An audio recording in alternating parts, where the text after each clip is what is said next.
ஓம் முருகா போற்றி. ஓம் சரவண பவ. என் அன்பு குழந்தையே, கவலைப்படாதே. இனி இழப்பதற்கு ஒன்றும் இல்லை என்று வரும்போது நீ புரிந்து கொள், இனி பெறுவதற்கு நிறையவே இருக்கிறது என்று. இந்த நொடி உன் மனதில் என்ன நினைத்து கொண்டிருக்கின்றாய்? ஒரு முக்கியமான விஷயத்தை பற்றி நீ நினைத்து கொண்டிருக்கின்றாயா? அதை பற்றிய கவலை உன்னை ஆட்கொண்டு இருக்கின்றதா? கவலையே படாதே, அதை நான் நிறைவேற்றி வைக்கின்றேன். உனக்கு எது தேவையோ அதை நானே நிறைவேற்றி வைக்கின்றேன். உன் மனநிலையை நீ மாற்றிக்கொள். உன் வீட்டில் நான் இருக்கிறேன் என்பதை நீ நம்பு. உன்னுடன் நான் இருக்கின்றேன் என்பதை நீ திடமாக நம்பு. என் மீதான நம்பிக்கையை இன்னும் நீ அதிகப்படுத்திக்கொள். இதோடு நீ நினைப்பது நிச்சயம் நடக்கும். அனைத்தையும் என்னிடம் சமர்ப்பித்துவிட்டு நீ மௌனமாக நிம்மதியாக இரு. நிதானமாக இருக்க கற்றுக்கொள். உன் வேண்டுதலை நான் நிறைவேற்றி காமிக்கின்றேன். ஏனென்றால் உனக்கான நல்ல நேரம் துவங்கிவிட்டது. இனி உன் வாழ்வில் சந்தோஷம் மட்டுமே இருக்கப் போகின்றது. உன்னுடைய வாழ்க்கையானது ஒளிமயமாக மாறப்போகின்றது. நீ என்னிடம் கேட்டது கிடைக்கும் நேரம் இது. நீ என்னை பற்றி நினைத்து கொண்டிருக்கும் வேளையில் நீ நினைத்ததை நான் நிறைவேற்றி தரப்போகிறேன். இந்த அப்பா உனக்கு ஆசி வழங்கப் போகிறேன். நீ எதிர்பார்த்தது போலவே விரைவாகவே ஒரு நல்ல செய்தி உன்னை தேடி வரப்போகிறது. நீ இழந்ததையெல்லாம் மீண்டும் பெறப்போகின்றாய். எதற்கும் நீ கலங்க வேண்டிய அவசியம் இனி இருக்கவே இருக்காது. என் உதவி வேண்டி நீ எப்போது என்னை நாடி வந்தாயோ அடுத்த நிமிடமே உனக்கு என் உதவியை நான் செய்ய ஆரம்பித்து விட்டேன். நம்முடைய கர்மாவை நாம் தான் உருவாக்குகிறோம். அதை நீ முதலில் புரிந்து கொள்.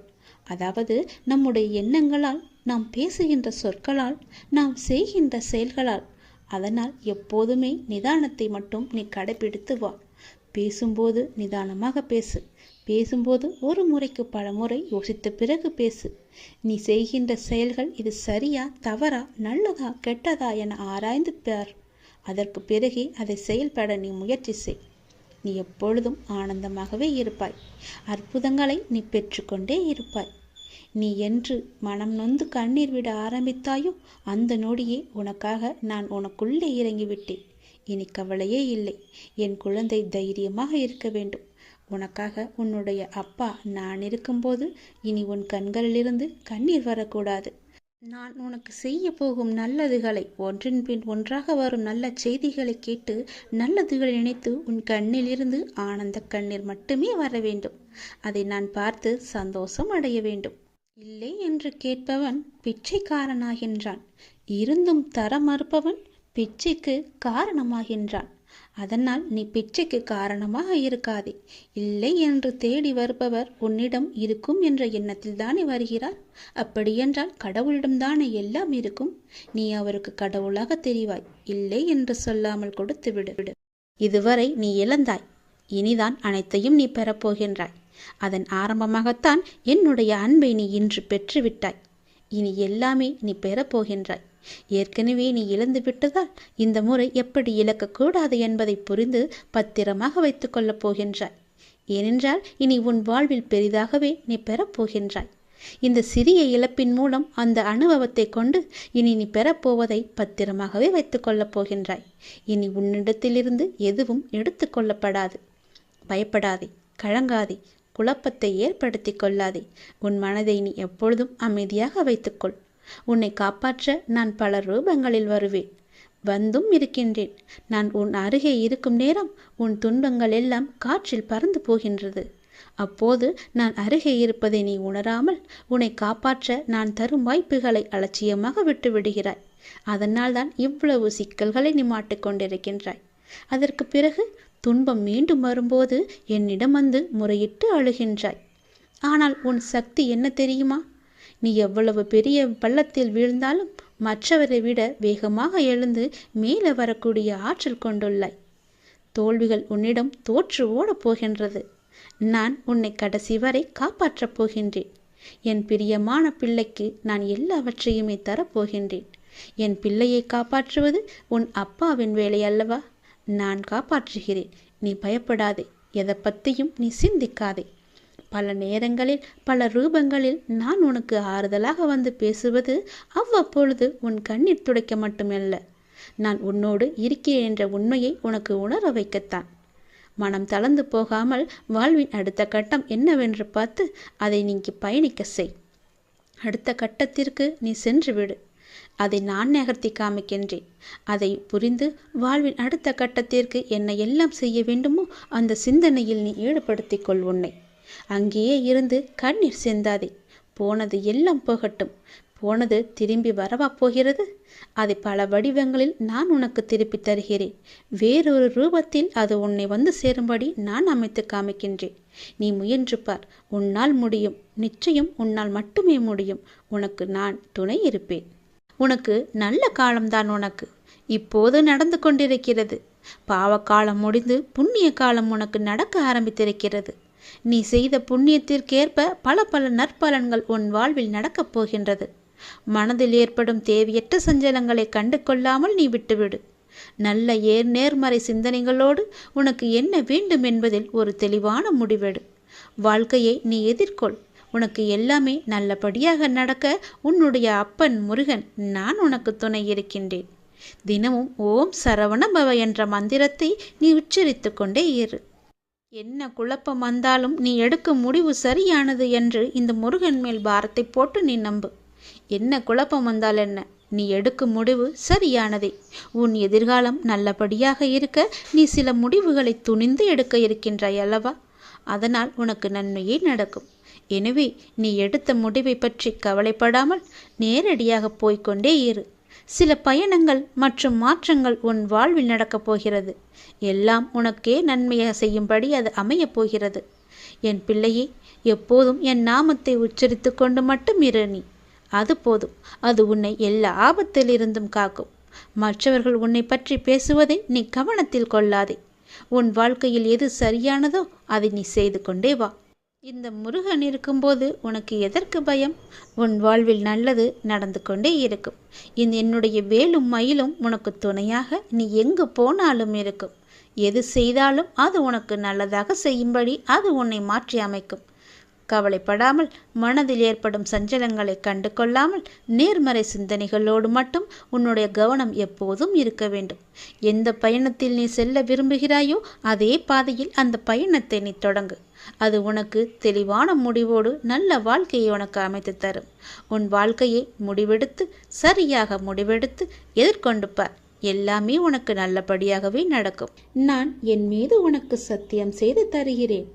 இந்த சத்தியமானது என் மீதானது அல்லவா? கண்டிப்பாகவே இந்த சத்தியம் உனக்கு பலிக்கும். நிச்சயம் நடக்கும். இது கேட்டு முடித்த 10வது நிமிடத்திலேயே நடக்கும். மிக பெரிய அதிர்ஷ்டம் உன் வீடு தேடி வரும். நீயே எனக்கு நன்றி சொல்ல போகின்றாய். சந்தோஷமாக அதை அனுபவிக்க இந்த நொடி முதலே நீ அனுபவித்துக் கொள்ள எல்லாவற்றையும் நீ தயாராக வைத்துக்கொள். இது என் மீது சத்தியம். உன்னுடைய குறைகளை எல்லாம் தீர்த்து வைக்கவே நான் இருக்கின்றேன். நீ கலங்காதே. நீ மனமுடைந்து சிந்தும் கண்ணீர் துளிகளுக்கு மதிப்பு அதிகம். அதை இரக்கமில்லாத மனிதர்களிடம் நீ காட்டாதே. உனக்காகவே என் மனவாசல் என்றுமே திறந்து இருக்கின்றது. என்னுடன் உன் சுக துக்கங்களை நீ பகிர்ந்து கொள். என்னுடன் பேசும் பழக்கத்தை நீ ஏற்படுத்திக்கொள். உனக்கு இனி ஒவ்வொன்றாகவே நல்லது தொடங்க போகிறது. நீ பட்ட துன்பங்கள் எல்லாமே அனைத்துமே இந்த நொடி முதலே முடிந்து விட்டது. நான் உனக்காக வருகின்றேன். உனக்காக மட்டுமே நான் வருகின்றேன். கலங்காதே. என்னுடைய வரவால் இனி உன் வாழ்வில் எல்லா அற்புதங்களையும் நீ காணப்போகின்றாய். உனக்கு நல்லது நடக்கப் போகிறது. நல்லது மட்டுமே இனி நடக்கப் போகிறது. ஏனென்றால் இருள் நீங்கி ஒளிமயமான வாழ்க்கையை நீ வாழப் போகின்றாய். நீ எதிர்நோக்கும் அத்தனை செயல்களும் வெற்றி பெறும். அந்த நாள் வெகு தொலைவில் இல்லை. உனக்கு வழி துணையாக நான் இருக்க உனக்கு ஏன் கவலை? நீ எடுத்த முடிவில் உறுதியாக இரு. நீ செல்லும் பாதையில் உனக்கு துணையாக நான் வருகின்றேன். எதற்காகவும் எப்போதும் அவசரப்பட்டு விடாதே. நேரம் வரும்போது என்னுடைய அருளால் அது தானாக நடக்கும். உங்களுக்கு நல்லது நடக்கும்படி நானே அமைத்து தருகிறேன். ஏனென்றால் உன்னுடைய துன்பங்கள் எல்லாமே இந்த நொடி முதல் முடிந்து விட்டது. இன்னும் 10 நிமிடத்தில் ஒரு நல்ல செய்தி உனக்காக தயார் செய்து வைத்திருக்கிறேன். அது உன்னிடத்தில் வந்து சேர்ந்துவிடும். உன்னை நான் எப்போதுமே கைவிட்டு விட மாட்டேன். என்னை பார்க்கவில்லை என்று புலம்பாதே. நான் உன்னை பார்த்து கொண்டுதான் இருக்கிறேன். உனக்கு நல்லது நடப்பதற்கான வேலைகளை நான் தொடங்கிவிட்டேன். நீ சந்தோஷமாகவே இரு. என்னை தேடி நீ வர முடியாத சூழலிலும் உன்னை தேடி நான் வந்திருக்கின்றேன். நீ வாடி நிற்கும் போதெல்லாம் நான் ஏதோ ஒரு ரூபத்தில் உனக்கு வழிகாட்ட நான் வந்து அருள்வேன் உனக்கு. எனவே நீ எதை பற்றியும் எந்த கவலையும் பற்றியும் நீ கவலைப்படாமல் உன்னுடைய லட்சியத்தை நோக்கி நீ முன்னேறி கொண்டே இரு. இந்த ஆண்டில் உன்னுடைய லட்சியம் எல்லாமே நிறைவாகி வெற்றி பெறும் நாள் கண்டிப்பாக உனக்கு கிடைக்கும். சென்ற ஆண்டில் உன் கையில் வந்து சேராத வெற்றி இந்த ஆண்டு உன் கையில் வந்து சேரும். நேர்மறை எண்ணம் உனக்குள் எப்போதுமே இருக்க வேண்டும். நல்லது நடக்க நான் உனக்கு துணை இருக்கின்றேன். இது என் மீது சத்தியம். நிச்சயம் நடக்கும். 10 நிமிடத்தில் உனக்கான அதிசயம் நடைபெற போகிறது. சந்தோஷமாக இருக்க போகிறாய். இன்று உனக்கு 10 மடங்கு அதிர்ஷ்டம் உன்னை தேடி வரும்படி ஒரு நல்லதை நான் கொண்டு வந்திருக்கிறேன். தவற விட்டு விடாதே, பிறகு நீதான் வருத்தப்படுவாய். என் அன்பு குழந்தையே, உனக்குள் நேர்மறை எண்ணங்கள் குறைந்து எதிர்மறை எண்ணங்கள் நிறைந்துள்ளதால் நீ முடிவெடுக்க மற்றும் செயல்பட அச்சப்பட்டு கொண்டிருக்கின்றாய். நான் உனக்கு துணையாக இருக்கும் என்று எப்படி தைரியமாக முன்பு முன்னேறுவாயோ இப்போதும் அது போன்று நீ முன்னேறி செல்ல முயற்சி செய். பற்றிலிருந்து வெளிவந்து பற்றற்று நீ செயல்படு. அப்போது எது உனக்கு நன்மையோ அதை உனக்கு நான் கிடைக்கச் செய்கின்றேன். என் மீது உனக்கு நம்பிக்கை இருந்தால் நீ வாழ்வில் வரும் சிறு சிறு சறுக்களை கண்டு அச்சமின்றி உன்னுடைய லட்சியம் எதுவோ அதை நோக்கி நீ நடப்போட முயற்சி செய். நிச்சயம் நல்லது நடக்கும். என்னை எப்படியாவது இன்று வந்து தொட்டுவிடு. 10 மடங்கு அதிர்ஷ்டம் உன்னை தேடி வரப்போகிறது. தவற விட்டு விடாதே, பிறகு நீதான் வருத்தப்படுவாய். நான் சொல்வது புரிகிறதா? என்னை கும்பிட்டும் உனக்கு துன்பங்கள் தொடர்கிறது என்ற கவலையெல்லாம் இனி உனக்கு வேண்டாம். என்னுடைய கணக்கு வேறு. எனக்கு கணக்கு வைத்திருப்பவர் நான் அல்லவா? அப்பொழுது நீ யாரும் எட்ட முடியாத உச்சநிலையை நிச்சயம் அடைவாய். உன்னுடைய கணக்கை நான் எழுதி வைத்து விட்டேன். நன்மைகள் அவ்வப்போது இடைவெளி விட்டு நடக்கும். உனக்கு சில நாட்கள் உனக்கு நன்மையாக இருக்கவில்லை என்றும் மனதில் பாரம் குறையவில்லை என்றும் என்னிடம் முறையிட்டாய் அல்லவா? அது மாறப்போகிறது. உன் முகத்தில் புன்னகை தாண்டவமாடப் போகிறது. நீ மீண்டும் புத்துயிர் பெற்றது போல எழுந்து வரப்போகின்றாய். அடுத்தடுத்து மீண்டும் எல்லா நன்மையாகவே நடக்கப் போகின்றது. ஆனாலும் நீ என் நாமத்தை கூறி ஜெபம் செய்து கொண்டே இரு. இடைவிடாது தொடர்ந்து கொண்டே இரு. அது உன்னுடைய நன்மையான நாட்களை அதிகரிக்கச் செய்யும். உன்னுடைய துக்க நாட்களை குறைக்கச் செய்யும். நான் சொல்வது புரிகிறதா? எல்லா நன்மைகளுமே உன்னை தேடி வந்து கொண்டிருக்கிறது. எதை பற்றியும் இனி கவலைப்பட வேண்டிய அவசியமில்லை. நீயோ ஒரு குழப்பத்திலிருந்து உன்னுடைய மனமானது வெளிவருகின்றது. மீண்டும் வேறொரு குழப்பத்தில் சென்று மாட்டிக்கொள்கிறது. இது எதனால் என்று யோசித்து பார்த்தாயா? இது எல்லாமே நீதான் காரணம். வாழ்க்கையில் நிகழ்வுகள் தொடர் சங்கிலியாக நிகழ்ந்து கொண்டே இருக்கும். என்னை நம்பி இருக்கும் உன்னை ஒவ்வொரு பிரச்சனைகளிலிருந்தும் நான் அடுத்தடுத்து விடுவித்துக் கொண்டுதான் வருகின்றேன். ஆனால் நீதான் அதை உள்மனதாக ஏற்றுக்கொள்ள முடியாமல் தவித்துக் கொண்டிருக்கின்றாய். இன்னும் என் பிரச்சனை முடியவில்லை என்ற கோணத்திலேயே நீ என்னை பார்த்து கொண்டிருக்கின்றாய். உன் மனம் ஒன்றிலிருந்து மற்றொன்றை கண்டு குழம்பி தவித்து போகின்றது. இதுவும் சரியாகும். விரைவாகவே எல்லாமே சரியாகும். நான் உனக்கு துணை இருக்கிறேன். கவலைப்படாதே. எல்லாம் நல்லதாக நடக்க நான் உனக்கு ஆசிகள் வழங்குகின்றேன். இன்று என்னை எப்படியாவது வந்து பார்த்துவிடு அல்லது தொட்டுவிடு. 10 மடங்கு அதிர்ஷ்டம் உன்னை தேடி வந்து கொண்டிருக்கிறது. தவறவிட்டு பிறகு வருத்தப்படக்கூடாது. அவ்வளவு அழகானதாக உன் வாழ்க்கை மாறப்போகிறது. வாழ்வில் நம்பிக்கை, நிதானம், பொறுமை, சகிப்புத்தன்மை, அறநெறியில் வாழுதல், பிறரிடம் புறம் பேசாமல் இருத்தல், இதை நீ கடைப்பிடித்தாலே உன்னுடைய பாதை சுகமான பயணமாக உன் வாழ்க்கை அமையும். உன் பாதையும் நன்றாகவே இருக்கும். எந்த ஒரு கரடும் முரடும் இல்லாமல் நன்றாகவே இருக்கும். நீ உன் அப்பாவை அழைக்கும் தருவாயில் உன் சத்தம் என்னுடைய மனதிற்குள் இருந்து உனக்கு ஆரம்பிக்கும். கேட்கும் முன்னரே உன் முன் நான் இருப்பேன். ஏனென்றால் என் இதயத்தில் தான் உன்னை சுமந்து கொண்டிருக்கிறேன். இது அப்பாவின் வாக்கு. நீ உன் வாழ்க்கையில் முன்னோக்கி மகிழ்ச்சியாக செல்லும் காலம் வந்துவிட்டது. நம்பிக்கையோடு நான் கூறும் வார்த்தைகளை எல்லாமே பின்பற்று. நீ எதையெல்லாம் இழந்தாயோ அதைவிட அதிகமாகவே உன்னை வந்து சேரும். நான் நிச்சயமாகவே நான் சேரும்படி செய்வேன். இது மிகவும் அவசரமான செய்தி. நீ சந்தோஷமான செய்தி. இதை நீ புறக்கணித்து விடாதே. இதற்கும் ஒரு காரணம் இருக்கிறது. சந்தோஷ செய்தி என்கிறீர்களே, அப்படி என்ன சந்தோஷமான செய்தி என்றுதானே நீ கேட்கிறாய்?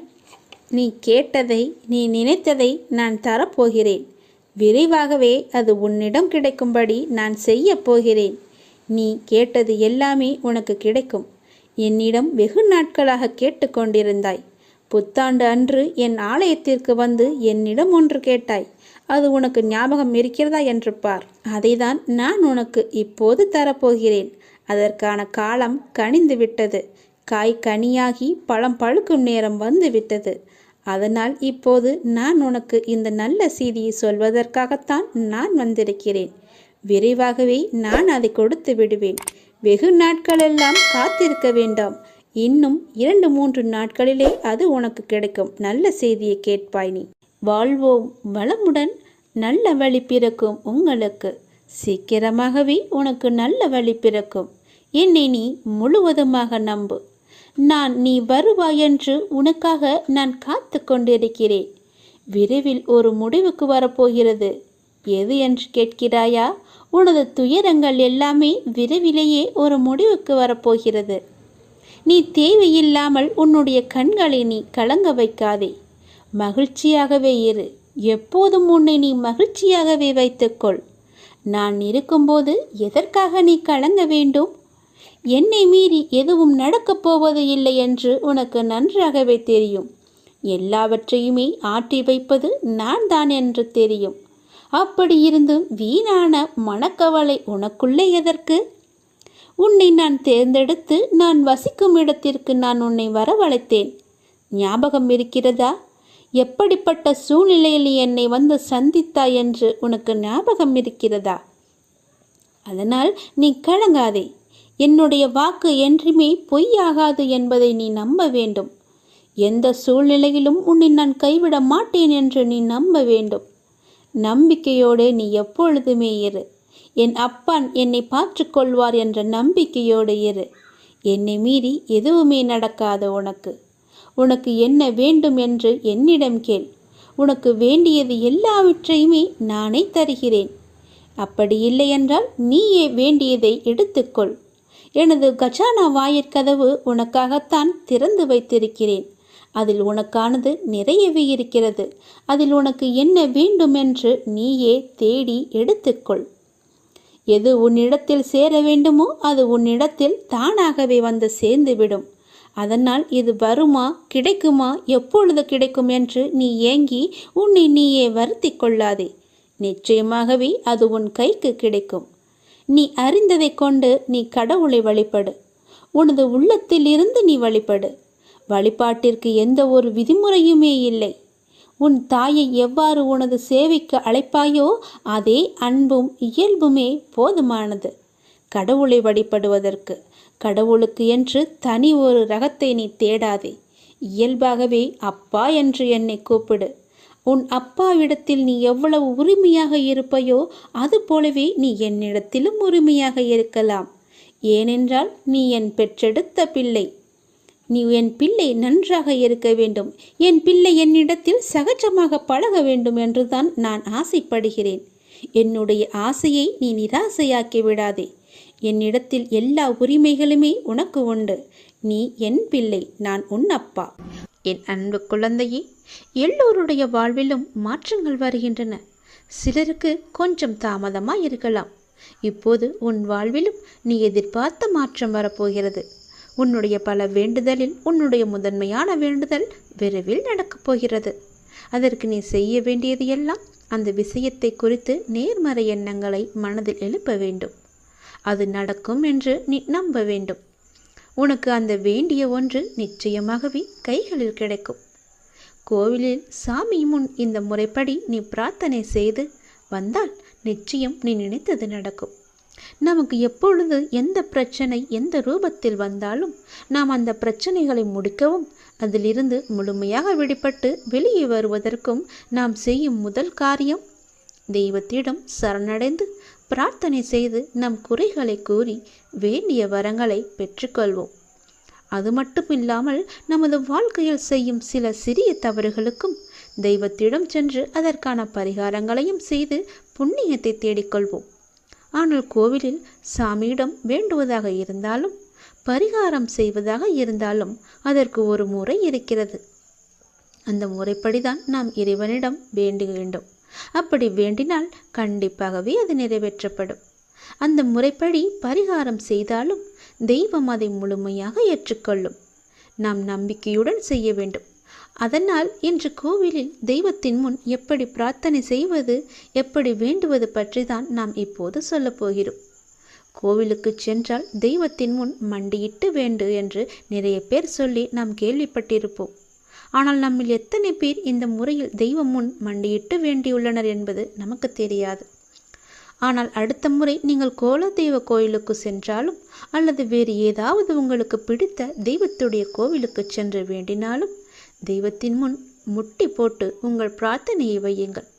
நீங்கள் தெய்வத்தின் சன்னிதானத்திற்கு முன்பு மண்டி போட்டு உங்கள் இரு கைகளையும் ஏந்தி உங்களுடைய பிரச்சனையை, குறைகளை கடவுளிடம் சொல்லி வேண்டிய வரங்களை நீங்கள் பெற்றுக்கொள்ளுங்கள்.